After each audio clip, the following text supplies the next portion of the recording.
Hello and welcome to the two-man power trip of wrestling. I'm your host, JP John Paz. With me today, very special guest, former referee in the WWF, the NWA. Of course, he's got a book, Ringman, My 32 Years in the Surreal World of Pro Wrestling, a referee extraordinaire, Mr. Dave Dwinell. Dave, welcome to the two-man power trip. How you doing? Well, John, thank you very much for the invitation. It's a pleasure and an honor to be here. Now, what's going on in your world? Just want to show the book, of course, Ringman. Great book here. What's going on in your world? What have you been up to? Well, I've been retired for 10 years and I needed a project to keep the mind active and not to have dementia running wild. So I Hmm. decided to write a book to go over the with the fan my 32 years in the surreal world of pro wrestling. And it's as much about the world of pro wrestling as it is really about myself, because obviously I'm not a household name, and people are wondering, well, who is this guy, Dave Dwinell? Well, as many of the referees back in those days, you're the third man in the ring. People would say to me, "Oh, I recognize the face from from the times you appeared in the Garden, but I had no idea what your name was." So, Right. I'm one of these kind of guys that people wouldn't know the name, but they might recognize the face. And like I say, I'm keeping busy in retirement. I've got some hobbies. I'd put together a New Orleans type jazz band. I don't play myself, but I like to perpetuate the music. And of course, I had no idea um, how much interest there was in the classic or the golden era of wrestling. I went on Facebook only because of my six grandchildren. My sons were saying, "We're not sending you pictures on emails anymore. You go on Facebook." And I went on Facebook and I noticed all these phenomenal wrestling websites like yourself and all these podcasts going on. And I think this is my 20th podcast, and people are very interested in that golden era, a classic era, and it really made me happy to see that there was an interest. Now, when you're writing this book, I know everyone always says like, "Oh, it's great to go back and write it." Sometimes it's cathartic. Like when you go back and you like kind of bringing up these emotions and everything. Was that a good experience, bad experience writing the book? Well, I had it for 32 years. I was in the locker room. I was with the WWF from 1982 to 2000 when, as a state official, in those days, obviously they had to use state officials. And I was licensed by New York State, by New Jersey, and several other states in the East Coast, and they had to use state officials. So I spent time with them, and from 2000 to 2015, when I retired due to a little injury I received in a ring, um, I worked with many of the independents on the East Coast, the larger independents on the East Coast. So I was very fortunate, but again, I had a chance to observe, and fortunately, I kept all my programs. So I was able to Wow. document dates and places and people I worked with, and it brought back a lot of great and wonderful memories because it made my life. I always had an outside job, kind of a boring job. My job for most of my years was a receiver of taxes for one of the largest towns in New York State, which makes you popular with everyone. So if people were to look at me with my suit on and my little briefcase, they'd go, "What a nerd."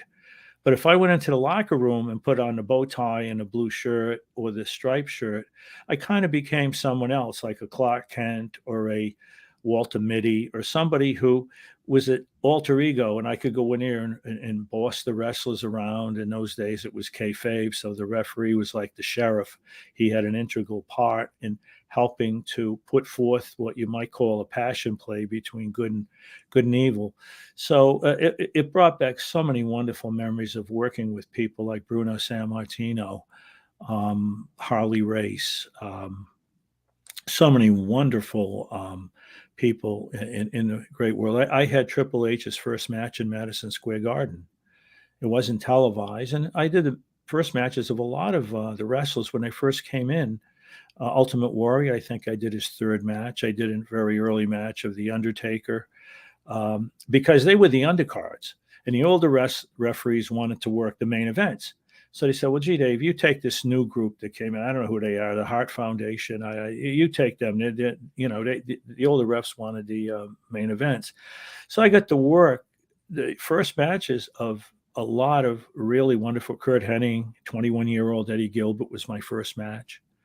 So it brought back wonderful, wonderful memories. And in the book, I have about 40 pictures. It's a 295-page book. So, and I kept the price down to $14.95 and $5.95 on Kindle, so that the fans could not get soaked, in the pocketbook for it. I tried to make it fan friendly, and nobody gets thrown under the bus. It's not an expose. So if people are looking for me to expose the business, I wouldn't do it. It was too good to me. Now you mentioned the tax thing. What were you doing? You were collecting taxes like for the wrestlers? No, I collected taxes for one of the largest towns in New York State, school taxes for 10 school districts, county and town taxes.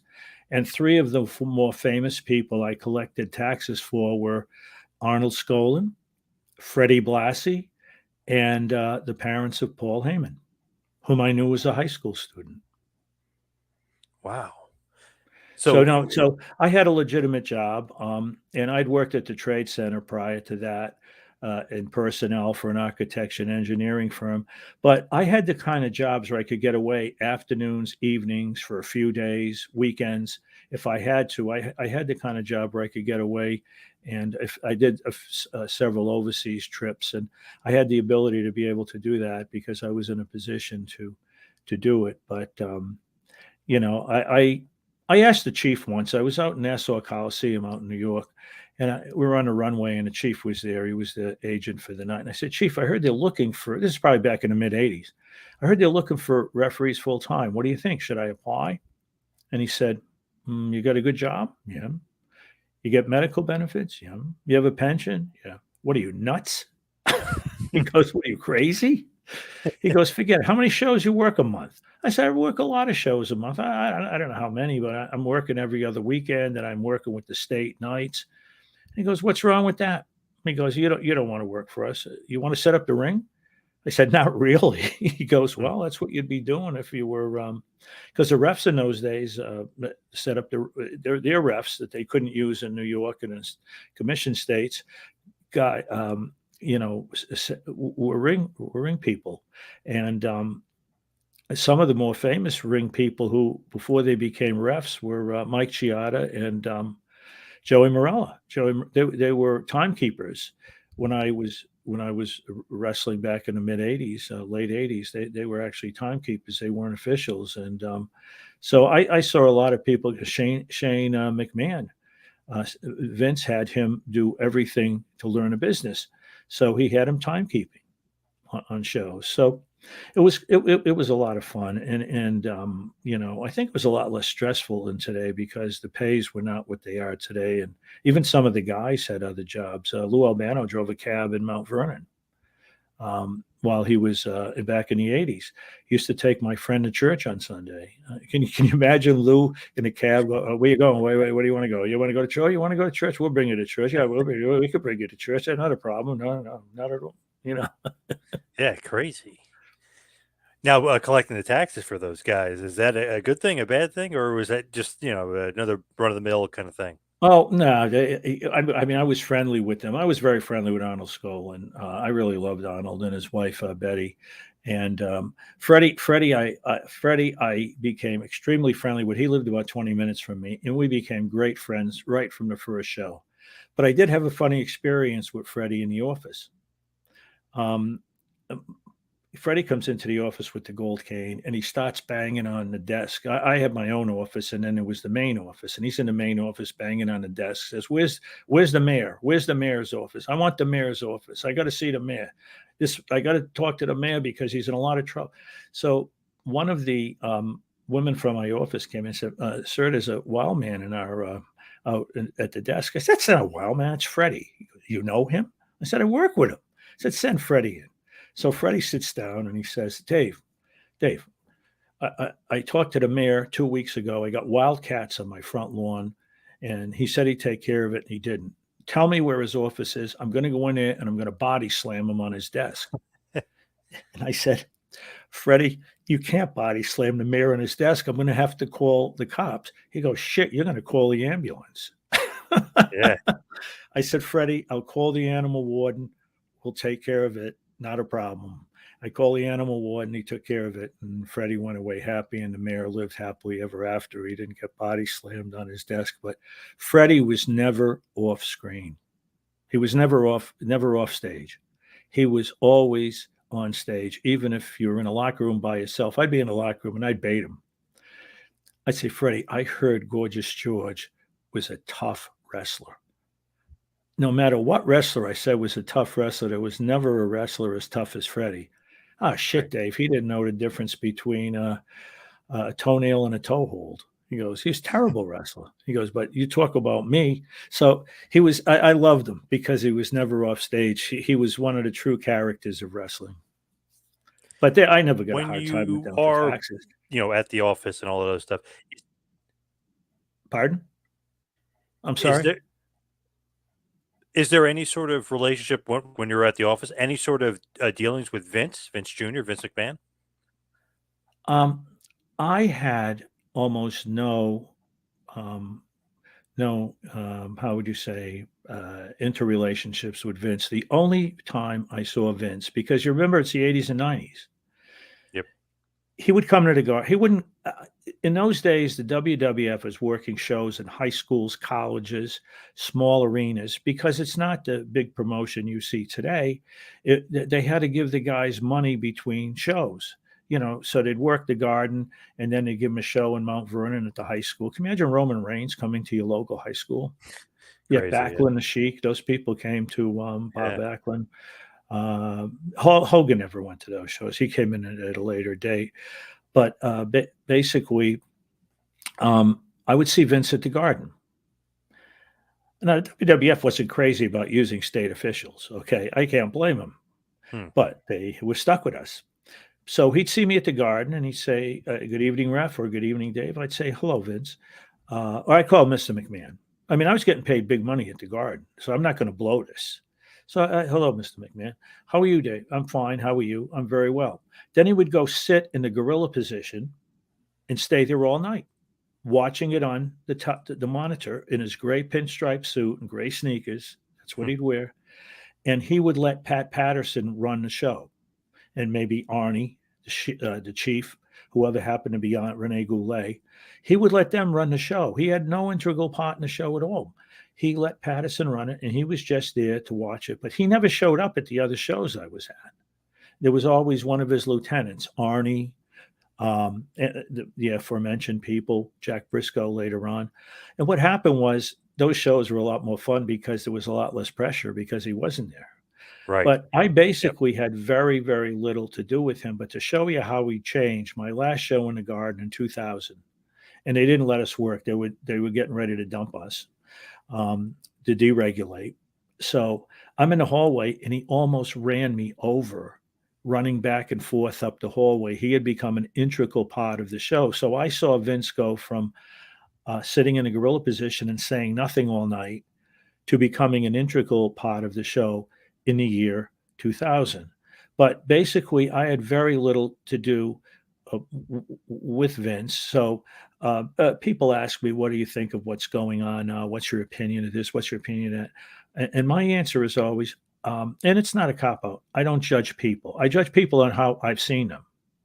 And I saw one side of Vince. I'm not saying there isn't another side, that people haven't seen another side, that he may or not done things, but I'm not going to trash him because the business was good to me. He allowed me to work. He could have said, I don't want this guy, Dave Dwinell, working. So I'll leave it to other people who've had other experience with him, basically talk about him, but I'm not going to say anything really bad because that was my interaction with him. It was nothing but positive. So, and I'm not saying there isn't another side. There seems to be an awful lot out there and a lot of people talking. But again, I've always been under the impression that, a man is innocent until proven guilty. And once he goes to court or once things developed and if found guilty, then I'd be able to comment a little bit more maybe. But like I say, he was involved in the business, but he wasn't involved in the actual shows. He trusted Patterson.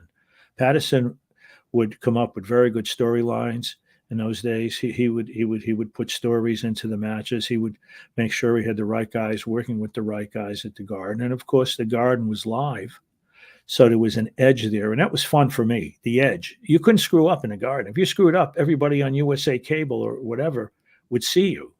So I liked that. I liked that edge that was there, and of course, it was kayfabe, and 2/3 of the people back in the early '80s thought it was real. And that was another thing that was fun. It was kind of like Santa Claus. People weren't sure. They weren't really sure. Man, that was the day because you get I don't know, you felt like the crowd was more into it. You know what I mean? Because if they don't know if it's real or if it's cave, or if it's fake, I don't know. It's just at a time it seemed like they were definitely more into it than Well, you had maybe 16,000 people, 16,000 people at the Garden. I always seemed to get the first match. And I thought it was because they wanted to start off with a bang, but I found out the first match was usually the longest and sometimes 20-minute Broadway. And the refs would always say, send the kid out. We don't want to do that match. So I'd walk out and there'd be 16,000 people there. And I would go out and half of them were cheering and half of them were booing. The half that were cheering because it was getting close to 8 o'clock. And the half that were booing is because I was the referee. Yes. So it was kind of funny. You had boos and cheers, but I would get in the ring and the ring lights would, and I worked the last match where the drop microphone came down. Remember the old drop microphone at the Oh yeah, Garden? that was awesome. Yeah. I worked the last match in which it was used. My first show in the Garden was the last time they used it at a wrestling event. And I had the last match, which was, who was it? Cowboy Ron Bass against Junkyard Dog. So I can say I worked the last match where they used the microphone. It probably went back to the 30s. And when I got in the ring, I had to work my way through all these photographers, field photographers, foreign. I'd get in the ring, and the first time I was in there, the ring lights went. The lights went out in the arena. The ring lights came on. Remember, they used to highlight the ring with the ring lights, which was Big great, time. except you Yep. sweat like crazy. Howard Finkel said, "Good evening," and 16,000 people erupted all at the same time. I'm not sure I see that same amount of enthusiasm Yeah, on definitely some not. of the shows there, but 16,000 people erupted at the same time, and they would react. They didn't have to use built-in cheering and booing. I don't know if they do that today or not. I heard they might at times, play with the sound a little bit if people aren't cheering enough. But you didn't have to use that in those days. They would react to everything that was done, and the ref would be working with the wrestlers to try to get a pop from the crowd. So sometimes they'd just come up with spots in a ring that would get a pop. It wasn't all pre-organized. Right. They'd kind of see the way the match was going. So it was fun. It was fun, but it also was nervous because if I made one screw up, they'd probably never use me again. If I got in the way, if I made myself look bad, if I, God forbid, if I missed a pin where it was supposed to take place, and in those days you had to give them time. I don't know if you knew that or not. Did you Mhm. know that they had to give them time? They go like this for 5 minutes, this for 10 minutes. And then Howard Finkel would put his pencil in his mouth at the Garden and tell the boys it was time to go home because it was really for TV. It had to be really, really timed out there. But it was a wonderful experience. And I worked with some wonderful people. But the commentators on the shows I did were Bobby the Brain and Gorilla Monsoon. And I thought they were just the greatest. I mean, they were great commentators. They played so well. Bobby said one night to me he didn't like the fact the heel was getting beat up. And he said, this referee has lost control. He wouldn't make a good mall cop. He would say stuff like that. Or if I found a guy's foot in a rope, he'd go, well, that's the first thing he's seen all night. Right. So Yeah. I just loved him in Monsoon had so many catchphrases. This place is chock full to the rafters. And it was a great time. I used to always love when Heenan was lying and Gorilla would be like, "Would you be serious?" Uh, please, please, Yeah. and that guy's a ham and egger. He goes, He goes, get him, get him, get him.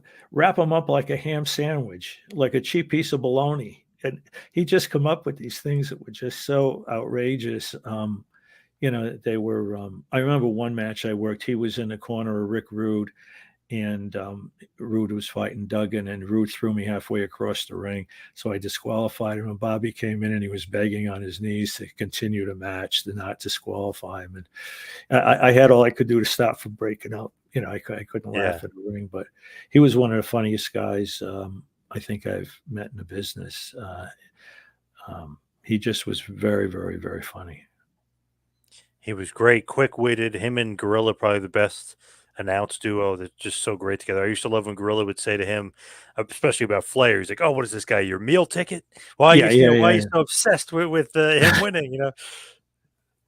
Yeah, he had so many wonderful catch. They had great catch, and it was great chemistry Yeah, because oh yeah, Gorilla was so straight and Bobby was so outrageous that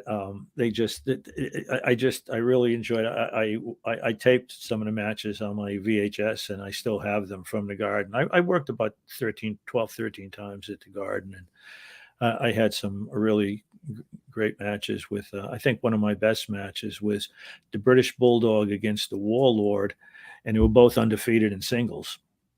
And the whole glitch of the match was the Warlord held the Bulldog's trunks twice, and I caught him. And on the pin, the Bulldog pinned him and held his trunks, and I didn't catch him. And the people just went crazy. And of course, the Warlord went crazy. But those were the kind of things that you would get a big pop out. Yep. Because I caught the two, but I didn't catch the third one. So the face went over, and everybody went home happy. I love that. Yeah, I love that. It was fun. Now, how do you become like a state official and referee at the Garden? Like, how does that all come about? Well, I hold the first of all, I want everybody listening to know I don't have an ego as far as being a ref. I don't think I'm someone famous. I don't think anyone ever bought a ticket to see a ref. Maybe my mother, but and my wife, but that's about it. And my job was to make the guys look good. But I could be the only ref in the history of professional wrestling that stepped into a ring, never having talked to a wrestler, never having stepped foot in a ring, had no idea if it was real or fake. I had been an athletic director when I left college and coached baseball and basketball. I had always wanted to become part of wrestling. I used to wrestle with my brother on the front lawn of our home. I grew up in Massachusetts in a small mill town where everybody worked in the mill. And I loved wrestling, and I went to see it live in Worcester with Bruno Sammartino against Iakia. And I said, oh, I'd love to be involved in this. Well, I moved outside of New York City. I was working at the Trade Center. And we're watching, one night, a group of us would watch wrestling on Monday night from the Garden and having a few brewskis. And I said, gee, the ref's doing a terrible job. My friend said, you think you could do better? And I said, I think I could. He goes, well, why don't you? I hope I'm not talking too much here. No, not at all. I love it. So I said, you know what? It was at the suggestion of a friend. I said, I'm going to become a ref. All right. So I call. I couldn't find. There was no computers and no Google, so I couldn't find WWF. But I did find Capital Wrestling. So I call them 24 times. Nobody answers. Finally, on the 25th time, either Toots Mont or somebody answered and said, "Yeah." I said, "Is this WWF? Who wants to know?" I said, "This is Dave Dwinell. What do you want?" I said, "I want to be a ref." And he made Marlon Brando and The Godfather sound like a choir girl. And I'm going, I'd like to be a referee. And he goes, we have enough. I said, can I send you a resume? Don't send me any gifts, kids. The answer is no. I said, well, that went well. You hang up. I said, well, good. That went well, didn't it? I'm not going to give up. I'm going to find out where they're located. Okay. I'm going to go to their office because I'm a man on a mission. So I find out they have an office in Midtown, New York, and I'm at the Trade Center. So every lunchtime for 2-3 weeks, I went up and I stood outside. It was the Holland Hotel. I stood outside the Holland Hotel looking for someone from the WWF. At the time, it was WWF. Well, after about 3 weeks, the fellow who managed the front door, the guy at the front door, the doorsman, comes out and he goes, "Listen," he goes, "are you a cop? Are you a Secret Service? Are you a private eye? Are you a stalker? Or are you just a nut?" He goes, "I see you here every day looking at the people coming in, going out. What's the deal?"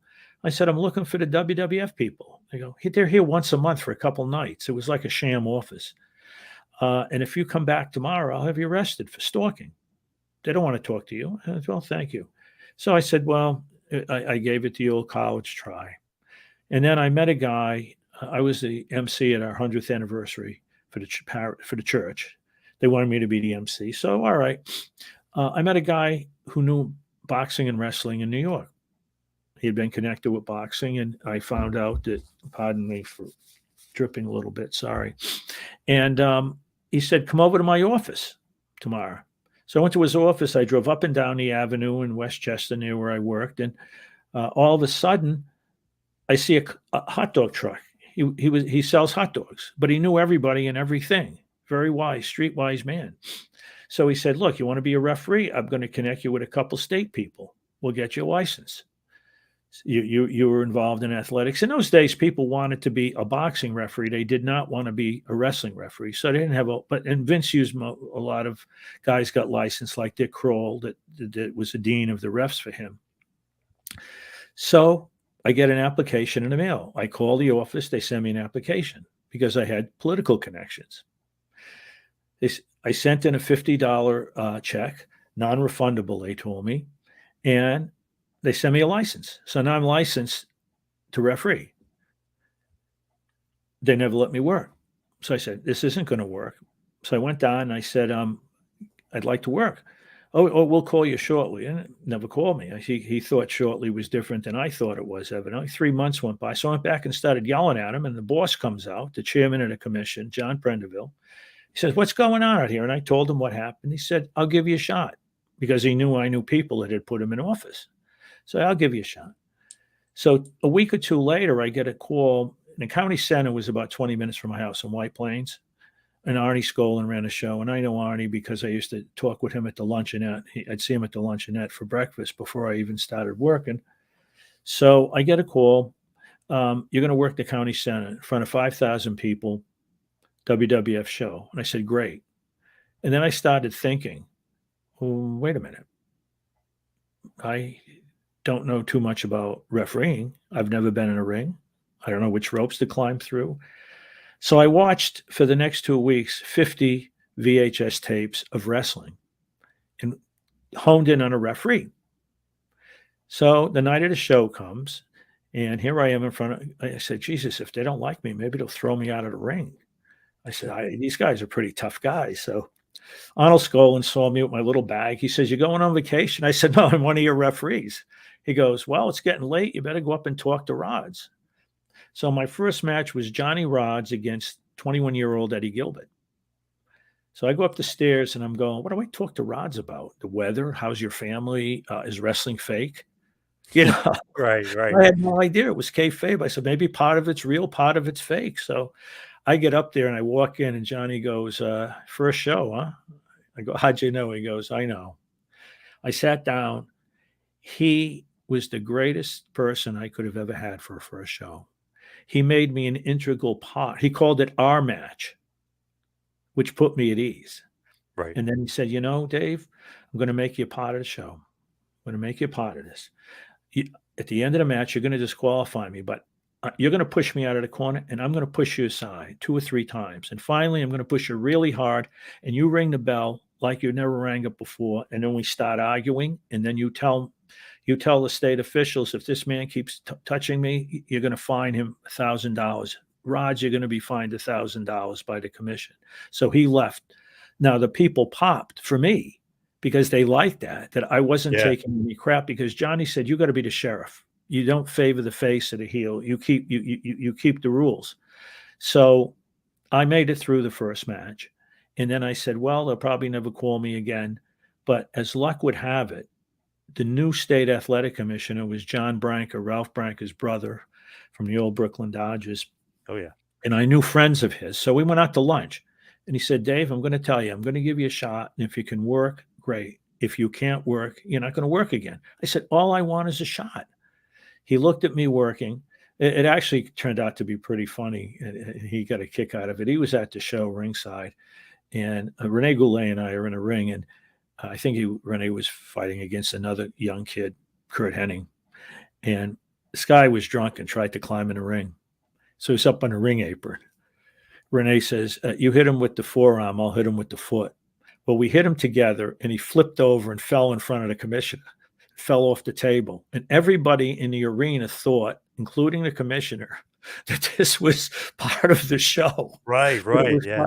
Part of the show. And after the show, he said, Dave, you work very well. He goes, you're going to get assignments. And that was it. And there it was, 32 years, 350 named wrestlers, 45 champions, either before, during, or after their reign. But, you know, one of the reasons I wrote the book is because people don't dream today. I had a dream, and I decided to follow it. And I didn't know where it was going to take me, but a young kid at 12 years old wrestling with his brother on a lawn in a mill town in Millbury, Massachusetts, ends up 20 years later with the people he was pretending to be when he was wrestling on a front lawn. Was just, it was almost unbelievable. But that was how I ended up becoming a referee. That's amazing. And Johnny Rod's really looking out for you. A lot of luck, being in the right place at the right time. And like I said, Johnny Rod's is looking out for you. That's pretty good, you know, first day out. And he ended up, I ended up working for the original Northeast Championship Wrestling in New England. They were very big independent at the time, all over New England. They'd go every other weekend, 3 shows. And I became his only referee. In those days, I'd work 6, 7, 8 matches. They wanted to save money. So they'd have one ref. So if you took a bump, it had to be before intermission or in the last match, because you were the only ref. And Johnny ran the back room, and Johnny became my mentor. And he taught me all kinds of things about when you go for the pin, put your head down near the shoulder, so it gives realism to it. Today I see referees, and I'm not knocking the refs today, but I see some referees on the other side of the ring on their knees jumping up and down while they're making the pin. And I was taught, you get your head down next to the shoulders to make it look like you're really watching where the shoulders are. Right. And so he was my mentor. He taught me an awful lot about the business. And he was such a great worker that Jack Briscoe said about him, Johnny Rodz could have a match with a broomstick and make the broomstick look good. High praise. Yeah. And Vince Sr. respected Johnny. I don't know if a lot of people know this, but Johnny broke in new talent for Vince Sr. Vince Sr. trusted Johnny. And even though Johnny lost a lot, he could be a tweener, a face, or a heel, probably the best tweener I've ever seen. And he would break in guys and tell Vince Sr., I think this guy should be a heel. I think this guy should be a face. I don't think this guy's going to make it. And he was an integral part with Vince Sr., whom unfortunately I never met because I started in 82 and Vince got out in 82 and died in 84, I think. Yeah, basically the Vince Jr. era is when you took over, or you were right. He took over. You were champion. Backlund was champion. The end of his career. Now, as far as being the referee, how many states are you like a referee in? Because like you mentioned Massachusetts, New York, but is it New Jersey, Connecticut? Are you going everywhere with them? Well, New York had the strictest rules for state officials. Places like Massachusetts, Connecticut, Rhode Island, New England. I used to go with Northeast Wrestling to all these different states. They wanted your money, $50 for a license. In most of the states, the commissions were very loose. They wanted their tax money, 10% off the top, and they wanted licenses for the ref. So I didn't have any problems getting licenses, because if I went into those states with Northeast Championship Wrestling, they said to the commission, we'd like to use Dave as our ref, they wouldn't have a problem with that. But New York was very political, and you had to use the refs that they assigned, and they treated it like boxing. The other states weren't really as keen. And then of course Vince, after a while, got his own guy's license in New York. So I would work with Earl Hebner, and I would work with Mike Chioda, and I would work with Dave Hebner when he was wrestling, and Tim White, and any of those guys I would work with. But they still had to use state officials. But at the end, they would pay us not to work. The last several shows I worked at the Garden, last one show I worked at the Garden, I didn't get to work, but I got paid. And then they deregulated. But the other states really weren't into wrestling. The boxing commissions were more into boxing. They really didn't. They considered wrestling almost like a circus, and never bothered it. They never bothered me. They let me work in, all the other states. New Jersey was a little more difficult. They liked to use guys who were from New Jersey, but they would allow me to work if I came in and a promoter requested me. They loosened up in the 90s before kind of deregulating. Now, did you ever officially get some training as far as being a referee, or it was just kind of fly by the seat of your pants? You're going to figure it out as you go along? My training was the 50 VHS tapes. And I got along because the wrestlers, and again, I'm not trying to make myself sound great, but the wrestlers kind of liked working with me because I worked at making them look good. You know what I'm saying? I understood the psychology because I had watched it for so many years. I kind of understood the psychology that was going on. A guy like Sid Vicious, some people found him hard to work with. Sid would always request me on his matches, and Sid would always have 2 spots for me because he knew I kind of understood the business, and he wanted to give me a few spots. And some of the guys would give me spots to do because they enjoyed working with me. So it was kind of like go as you will. And I always respected the boys. I always respected the promoters. I showed up on time. I did my job. I looked good in a ring, I think, So it was, of course, it was much different in those days too. You know what I'm saying? But no, I never had no formal training. I just had enough confidence in myself to believe I could do this. And I didn't want to screw it up because it was like the greatest part-time job in the world. And I said, I'm not going to screw this up by trying to make myself. Some of the refs got a little carried away back in those days, and they thought they were more an integral part of the show. And I never considered that. I always considered myself glad to be there. And let's not ruin a good thing. Yeah, absolutely. Now, how was Sid though? Was because he has a reputation. Oh, he's crazy, Psycho Sid. So how Who's was that? Sid? Psycho Sid. Sid? I liked working with him because he always made me an integral part of the match, and he always had I worked with him mostly on the independent, and on the independents, he always had a good match, and he never had a 5-minute match. It was never a squash match, and there was a little psychology to the match. Like I remember one time, he picked up Bundy, or most of the way up anyhow, and he swung him around, and Bundy's feet kicked me, and I landed in a row of chairs out in the audience, these steel chairs. I flew out of the ring, and he looked down at me and just smiled. So I enjoyed working with him, and I can't say that there was only 1 or 2 guys I found it a little difficult to work with, and I left them out of the book because, again, I'm not going to throw anybody under the bus, and 99% of the guys were just a pleasure, and working with Bruno Sammartino was my greatest thrill in the ring. He had come out of retirement for a few matches, I think, when his son left. And he decided to come out of retirement and help Vince out a little bit. I think he might have been a little embarrassed that, his son had left on such a short notice. And it was the greatest thrill of my life. But it was, I confused him in the ring because I went out in the audience. There were no cell phone cameras in those days. And I knew Bruno was going to win. I wanted a picture with me raising his hand. So I went out in the audience. Guy had a zoom lens in the second row, and I said, "Look, if Bruno wins, will you take my picture?" He goes, "Yeah." But we were on the opposite side of the ring, facing the opposite crowd. And I said, "Bruno, you got to come over here." So I grabbed him and brought him around the other side of the ring. He said, "Are we on television?" And I said, no, no, no, I'll explain in the locker room. So I dragged him all the way around the ring, and I raised his hand. And for quite a while the guy took a few pictures. And we got back to the locker room. I said, Bruno, I just want to explain. I wanted a picture raising your hand. I went to the show when I was a kid. I really respect you. And he started laughing. He probably figured this guy's more of a mark than a ref. But, I didn't care. I didn't care because I wanted that. That was going to be, and it's on the wall in my den. And I had him sign it 25 years later when I saw him.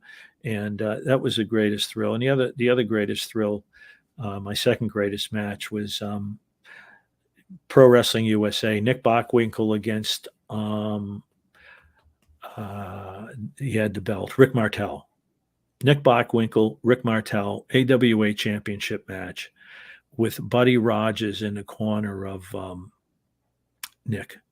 So I got to work with 3 champions, and working with Buddy Rogers. I mean, just being in a locker room with him was wonderful. And being in a ring,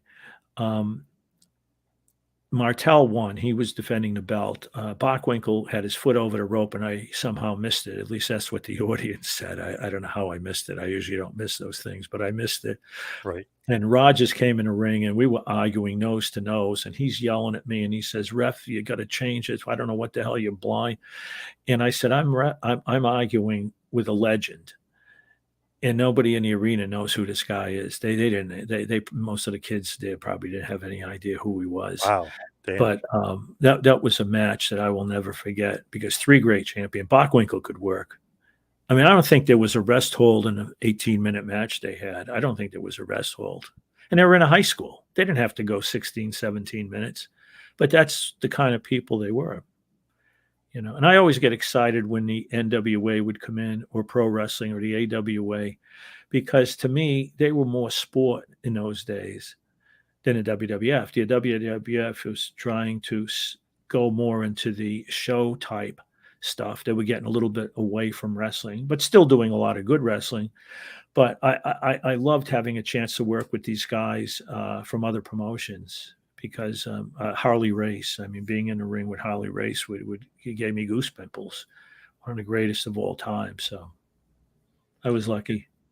That's pretty cool. So you actually weren't just like a WWF official. You know what I mean? You could work any other place, but also work WWF at the same time. Well, we'd get assigned by the state. The state would assign me to the show. Interesting. Okay. I'd work that show because of the state. And you got to take the good with the bad. I used to work arenas where you had your life in your hands. There'd be 70 people with 69 drinking out of brown paper bags and throwing stuff at the ring and in the worst sections of the Bronx and Brooklyn. I was in a show one night out in Brooklyn, and Freddie Blassie was managing the Sheik, and Freddie and I are in the ring. And Freddie goes, "Jesus, Dave, we're in trouble. The audience is tougher looking than the people, than the wrestlers. The people in the audience are tougher looking than the wrestlers." Yep. And then we used to get paid according to the number of people at a show. So if you worked the Garden, you were getting top dollar because 16,000 people. If you worked, and the wrestlers too, and if you worked like in like that night at a high school in Brooklyn, and there was 500 people there, you got a lot less. I'd probably get about $100, and if I was working in the Bronx with 79 people, I would get $75 if I was the only ref. Of course, that was back in the 80s, so money went a little further, but Right. We're in the ring and now we get paid. And the refs were considered, what would you say, vendors. We were considered vendors. We weren't part of the WWF or the NWA. We were vendors that they hired for the evening. And I think the wrestlers were also considered vendors, which is how you could get away with not giving medical benefits because they were hired as help for the evening. So Freddie's in the ring with me, and there's a guy who weighed 400 pounds sitting on 2 seats in the balcony. Okay. They had the seats with the little, what would you call it, in between, like a piece of wood. There'd be a piece of wood between. This guy's sitting on 2 seats. Freddie looks up and with a straight face says, "You better talk to Scullin when you get in the locker room." he's got to go up there and make sure that guy bought 2 tickets, because one more ticket could put us in the next pay category. He goes, you tell Skolin to go up there and check that guy.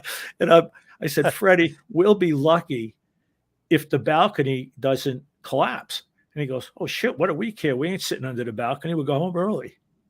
Yeah. But that was the night they burnt the Sheik's car. They burnt the Sheik's Cadillac in the parking lot. Yeah, there was some tough. There was some tough places in those days. I left the building one night in the Bronx, and they told me to park across the street. They had no parking, so I parked in A&P lot. They told me it closed at midnight. It closed at 11. My car was in there, locked with a big gate with barbed wire on the top and a huge thing on the fence. So I went to the promoter and I said, Jesus, what am I going to do? I'm not leaving my car there overnight. He said, don't worry about it. So he sends a guy out with this huge thing to cut the lock. So I said, can I ask you something? What's that popping I hear? He goes, oh, it's gunfire, but it's at least 2 blocks away, Dave. Don't worry about it. So it wasn't all WWF, beautiful.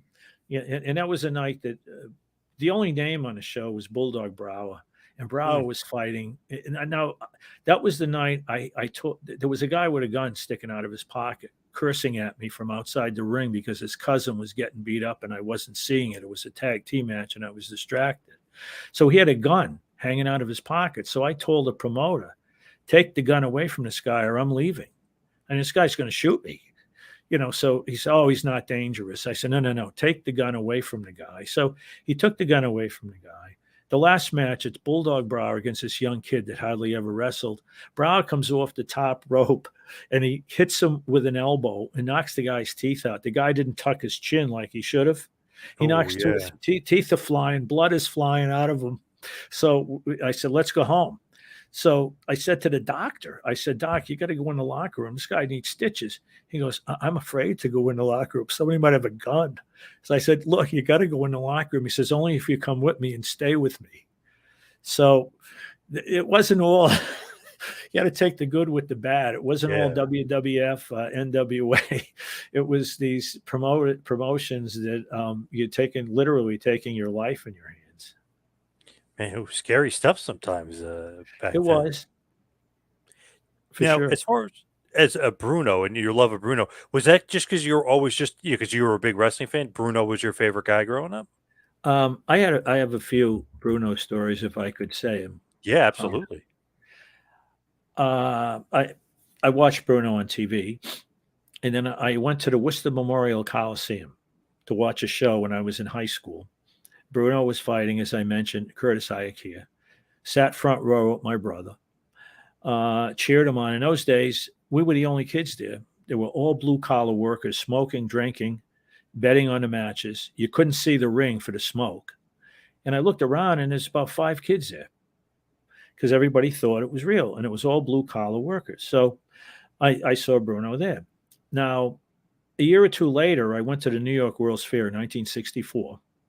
And what do I see but a poster saying Bruno is going to be appearing at the Budweiser Pavilion or one of the beer pavilions. So I went over and I told my parents, I got to go see Bruno. Well, we don't want to see Bruno. You go see Bruno. So I went to see Bruno. He was carrying 2 quarter kegs on his shoulder, one on each shoulder. He's carrying a quarter keg of Bud on each shoulder. So I waited around until everybody left. And I ran over and I said, Bruno, I said, I'm a big fan. I said, I wish I kind of had a paper and pencil to get your autograph. He talked to me for 7 minutes. He said, Dave, sit down. Dave, sit down.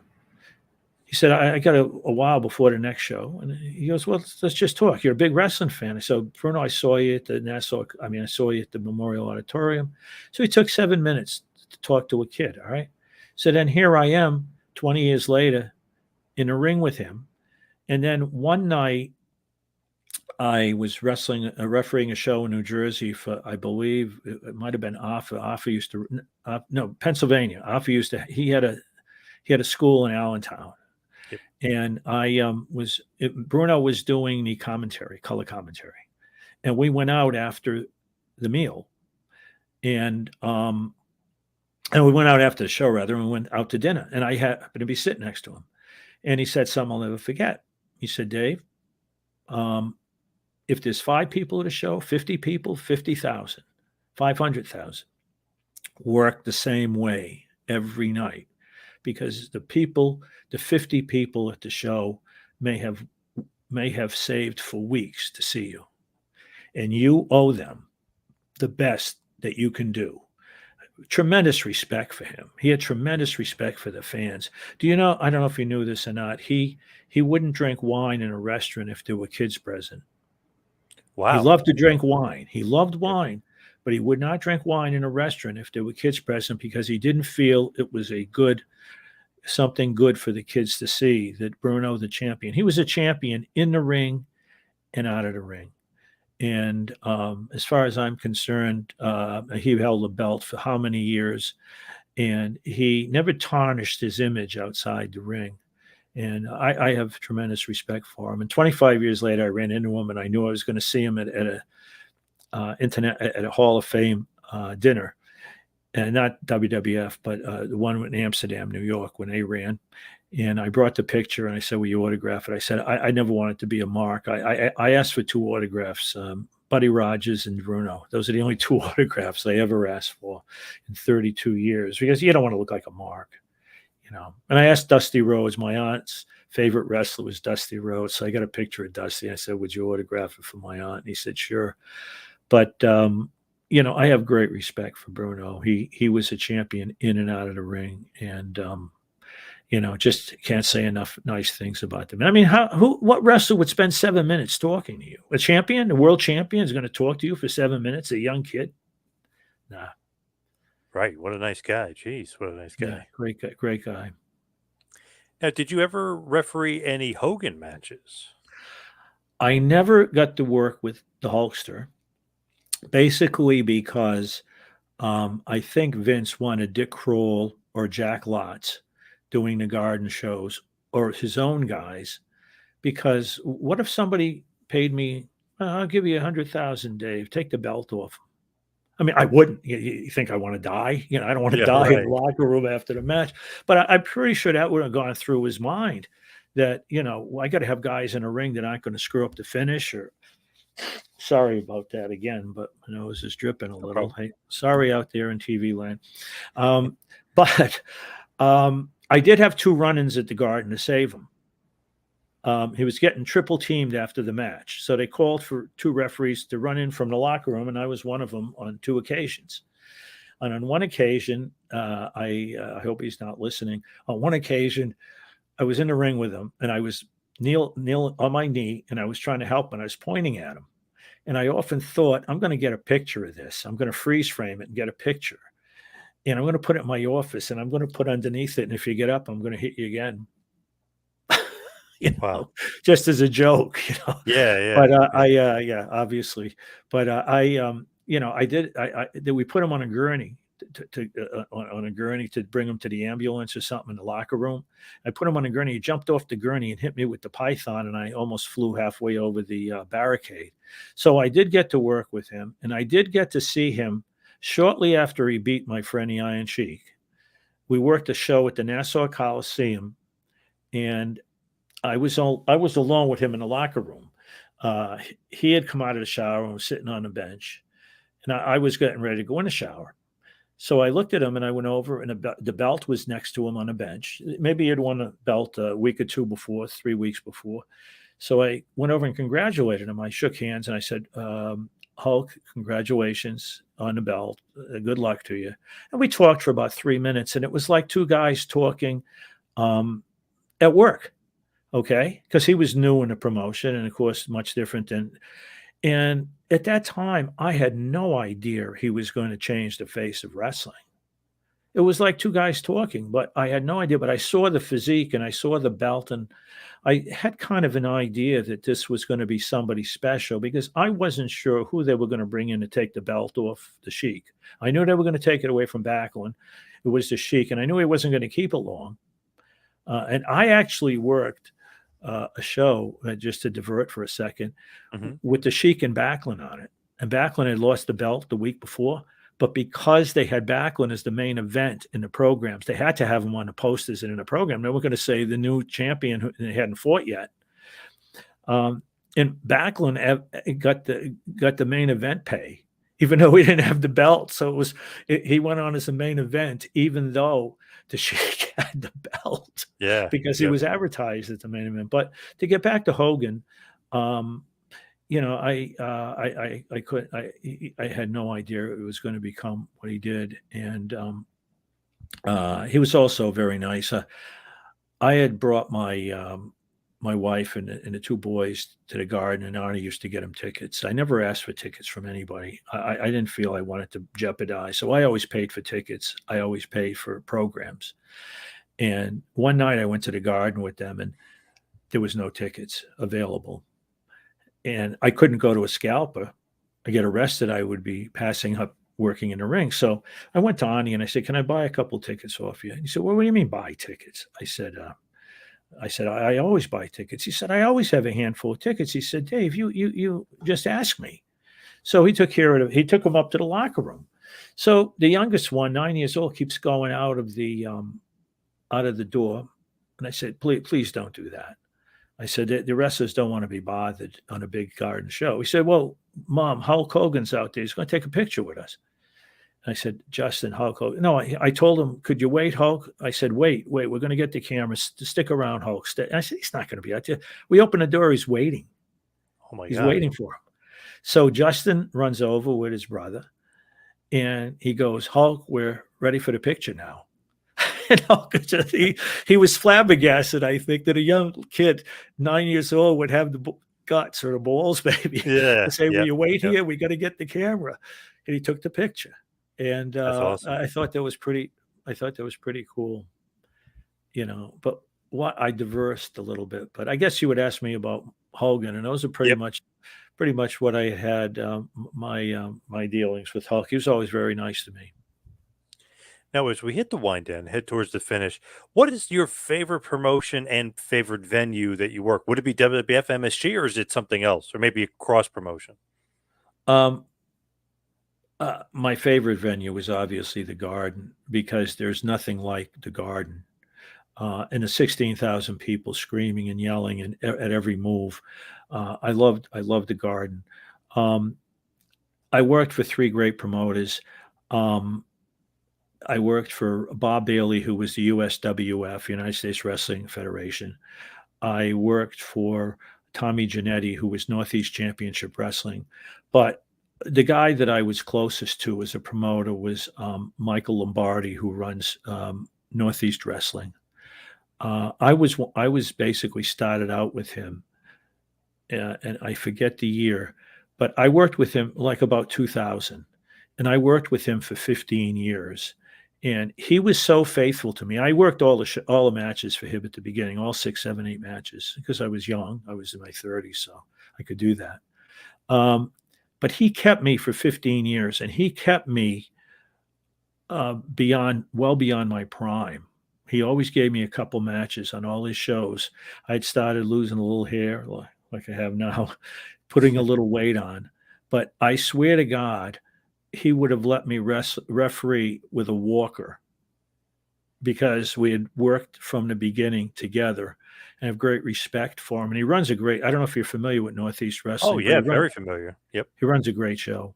And I was with him from the beginning. And he kept me for 15 years after Vince folded. Most of the state officials never refed again after they deregulated. But I had 3 or 4 promotions I worked for, and I was very fortunate. But Mike was certainly right up there in the top of my list. And the closeness you were to the crowds was great. So. Now, give us one last push for Ringman, my 32 years in the surreal world of pro wrestling. Give us where everybody can get it and why everybody should get this cool book. Well, again, there's a couple things that run through it. Number one is I think there's some great stories in it, like I've been telling tonight, that people are not aware of. Um, I think just the idea of a person, I wanted young people especially to not be afraid to dream. I had a dream and it came true because I persisted. Not that I'm anybody great, but I persisted in my dream. And tried, I had the doors closed in my face. And I want the young people to know, and even older people, that if you have a dream, follow it. Don't be afraid to try, and don't let people shut doors in your face. And, and as I said, I needed something to do in retirement to keep my mind active. And I never knew there was this much interest in the golden era. And it's got some fascinating stories about I worked the infamous Heroes of Wrestling. I was in Oh, I was in the yeah. main event, and I have some interesting stories about that evening also. So I think people would enjoy it. It's $14.95, which is not a lot for a 295-page book. 40 pictures, and you can get it. You can get it on Amazon, but Amazon's going to say it's they sold out of the books they had. There weren't a tremendous amount, but they get it from my publishing company, the company that prints for me. So they'll say it's currently out of stock, but it'll come back into stock. But the best place to get it would be from the company I self-published. And it was the easiest way to go because I have to put no money up front, and they publicize it for me, and they print on demand. So if you go to BookBaby, BOOKBAY, if you Google BOOKBAY.com, Ringman or Dave Dwinell, bookbaby.com, it'll take you to their website. And then you put in, it'll take you to the book, and you can order from them, and you'll get it shortly. And as I say, and if you want to read the first chapter and a half free, you can go to Amazon or BookBaby and look inside the book, and you can read the first chapter, a chapter and a half free, see what you think of it. And Slam Wrestling gave it a very fine review. You know, Slam from up in Canada, they gave it a very good review. They enjoyed it. And again, I think, I think I think the average wrestling fan that's interested in the golden era, or the classic era, if you will, would probably enjoy it. So hopefully some people go out and buy it. And the Heroes of Wrestling, the most infamous pay-per-view of all time. So that'll be a good read as well for a lot of people, because that's a controversial show. Well, there are some shows you'd like to forget maybe, but it's the only time. I will tell you this: it's the only time I ever went into a ring in 32 years, and I did not have a finish on the main event. Odd. There was no finish. It was supposed to be. I could tell. Do we have time, or should I know? Oh yeah, absolutely. Yeah, absolutely. It was supposed to be Jake, who was obviously in no condition to wrestle, in a sub-main event against Neidhart. And then they decided at the last minute they'll make it. And in the main event was a Bundy and Yokozuna. And Yoko was about 400 pounds, so you knew that was going to be quite a high-flying match. And they decided to make it a tag team because Jake wasn't in any condition to wrestle. And I think it was kind of agreed upon Neidhart was going to take the pin. Well, Neidhart was going back to Vince, and Vince had told him, I don't want you taking a pin. So we're getting ready to go in the ring in about 2 minutes. We're right at the entrance to the runway. And Neidhart goes, Dave, I'm not taking a pin. And I go, huh?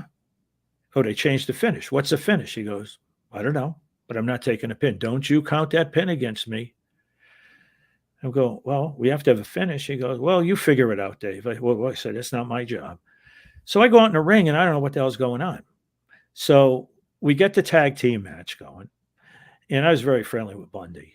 Bundy and I were very, he would always say, I'd say, hey, Bundy, what's going on? Mr. Bundy to you, Dwinell. And we get along well. Chris was a great guy. He was a great guy. Yep. I'm in the ring, and I go, Bundy, you got to throw me out of the ring. I'm going to get hurt. And some other ref's going to have to come in and deal with this. Throw me out of the ring. He goes, no, Dave, we'll take care of this. Don't go anyplace. So he comes in, and he's not the legal guy in the ring. And he knocks over Roberts, who's not the legal guy in the ring, and he says, count. I went 1, 2, 3. Okay. And that was the end. That was the finish. So what happened was all these websites go, that ref is horrible. They weren't the legal men in the ring. And my answer is, if I didn't count to 3, I might still be there today instead of with you. I mean, come on. Yeah. So I said, I said I would have let Yokozuna splash and pin me at that point. Yes, just get to the get hell out out of of there. there. Yeah. Yeah, just to get the hell out of there. So, and I felt bad for Jake that night. He was in no, but I will say one thing about Jake, and I have to. He did straighten himself out. Yep. And when I did the book, I got Johnny Rods to give me a great quote. And I contacted several other wrestlers that are still somewhat connected with the WWE, and they were kind of hesitant to get back to me. I'm sure because they didn't know what I was going to say in a book. Um, Jake said, "Dave, I loved working with you. I'll give you a quote." Jake was the only one outside of Johnny who said, "Yeah, I'll give you a quote for the back of the book." And he gave me a beautiful quote. He said it, um, to have a good match, it takes a face, a heel, and a good ref. And Dave was one of the good ones. So, as much as Jake has taken heat over the years for that show and other things, great respect for him because he came through for me. And I did enjoy working with him, by the way, even though he used to put the snake on me. He'd say, "Pick up my bag so I can put the snake in it." And we're at the Nassau Coliseum, and he puts this python on my back, wrapping itself around me, and I froze. And he says, "Dave, could you act scared?" I said, "Scared? I'm petrified." He goes, "No, no, you got to act scared." And then I was taking a shower one night, and one of his snakes came in and joined me for the shower because he had put him in the shower stall next to me to keep him cool. So this huge snake comes in and wraps himself around my legs. And I'm going, "Somebody get Jake." I didn't want to yell and scare the damn thing and have it Yeah. bite me. Yeah. "Somebody get Jake." So anytime Jake was on the show after that, I looked in every shower stall to make sure it wasn't a damn snake. But That's those are the kind of stories people will get to hear if they buy the book. You know.